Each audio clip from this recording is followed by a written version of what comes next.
Hey Giovanna, do you know what happens from September 15th to October 15th? The seasons change from summer to fall? Oh yeah, that does happen. But that's not what I'm talking about. It's Hispanic Heritage Month. Oh, that's right. Although just between you and me, is it still called Hispanic Heritage Month? I've also heard Latino, Latina, and Latinx Heritage Month. Which one should I be calling it? I'm a little embarrassed not to know the correct way to say it. Don't be embarrassed. I think a lot of people have your same question, well, myself included, honestly. But I think I know just the person that can help us out and tell us more about this important month. Let's now head to Oscar for a special edition of Now You Know. Hey everyone, Oscar here to celebrate and explain more about Hispanic Heritage Month. Or is it Latinx Heritage Month? Well, let's just say there's not one definitive answer, but let me explain more. Let's start with the vocabulary lesson. The word Hispanic comes from the European country Spain. Get it? Hispanic, Spain. Hundreds of years ago, during the Age of Exploration, when explorers from Spain such as Hernán Cortés and Francisco Pizarro came to claim land in the Americas, aka take over, kill indigenous people, and conquer land. They called themselves Hispanos. While the term Hispanos originally meant people from Spain, it eventually came to include people from all Spanish-speaking countries in Latin America, except Brazil, because they speak Portuguese. Guess who conquered them? During the 1970s, as more people immigrated to the United States, the term Hispanic came to represent Spanish-speaking people from Latin America, including the following countries: Argentina, Bolivia, Chile, Colombia, Costa Rica, Cuba, the Dominican Republic, Ecuador, El Salvador, Guatemala, Honduras, Mexico, where my family is from, Nicaragua, Panama, Paraguay, Peru, Puerto Rico, Spain, Uruguay, and Venezuela, but does not include Brazil or other non-Spanish speaking countries in the Caribbean, such as Haiti. But a lot of people did not like being called Hispanic because of its relation to Spain, and frankly, I don't blame them. Let's not forget that Spain conquered these countries and ruled over them through imperialism, rejecting indigenous culture. That is why the term Latino came into play as a popular alternative to Hispanic in the 1990s. Back to the vocabulary lesson. Latino is a shortened way to say Latino Americano, meaning Latin American, or people from Latin America. This term encompasses all of the countries in Latin America, including Brazil and French-speaking countries in the Caribbean, but does not include Spain since that is located in Europe. So a basic difference is the term Hispanic classifies by language and includes people that speak Spanish, whereas the term Latino classifies by location and includes people located in Latin American countries. But not so fast. The Spanish language is gendered, meaning it uses different words depending on gender. The term Latino is masculine and technically means men from Latin America, although it does encompass both genders in the Spanish language. On the other hand, the term Latina is feminine and refers to women from Latin America. In more recent years, people have tried to create a gender-neutral term. Enter Latinx.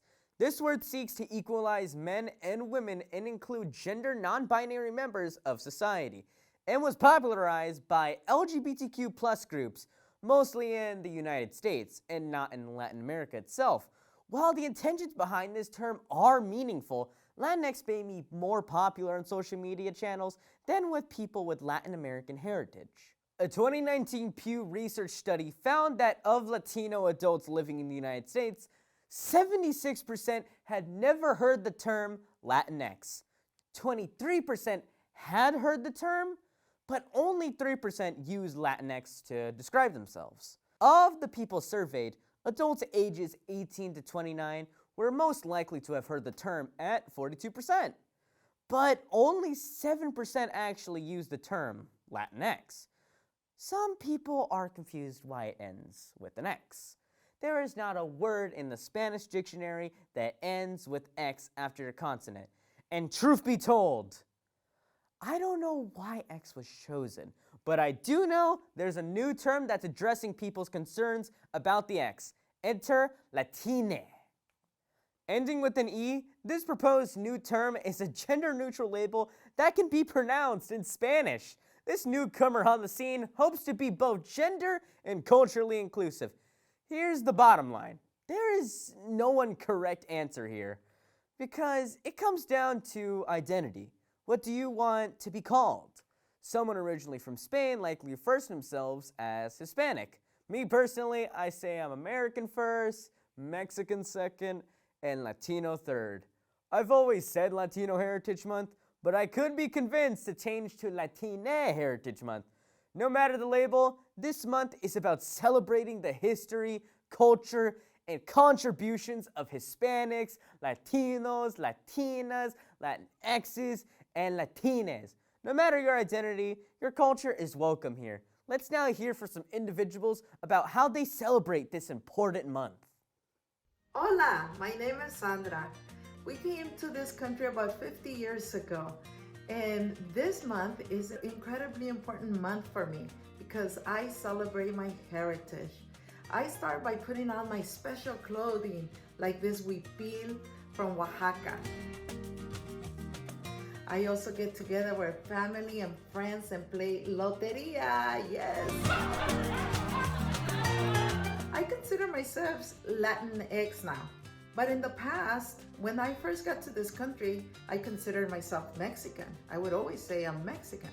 And then in the 90s and even in the 2000s, I decided, well, I think I'm Latina. But now I consider myself Latinx. And that's okay. We just change with time. I hope that you find different ways of celebrating Latino, Latinx, Chicano, Mexican American, however you want to call this month, as long as you celebrate and learn about a different culture. Feliz Latinx month! Hi, my name is Charlotte, but you can call me Charlie. Oh, I'm Mexican American. My parents are Mexican American, and my grandparents immigrated from Mexico. We don't have a preferred term. We use both Hispanic and Latinx. We celebrate all year long because we're Hispanic, so we keep our culture alive by the foods, the music, the language.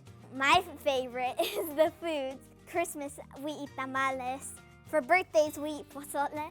And the music, I hear it every day because my parents listen to it, my grandparents listen to it, and even if I don't listen to it, I know what it is and know how it sounds. It is important to learn about Hispanic and Latinx Heritage Month because not many people know about Latinx or Hispanic people who impacted the world. They made history, and it's important for everyone to learn that. Well, I personally will be spending extra time with my grandparents this month, and I'm finally gonna have my grandma teach me how to make her famous chicken mole. Yum! For all my friends out there that don't have Latin American roots, I hope you take the time to learn something new about the many cultural traditions of different Latin countries. And instead of labeling others as Hispanic or Latinx, ask them how they identify. For now, I'm Oscar, and now you know a bit more about Latina Heritage Month.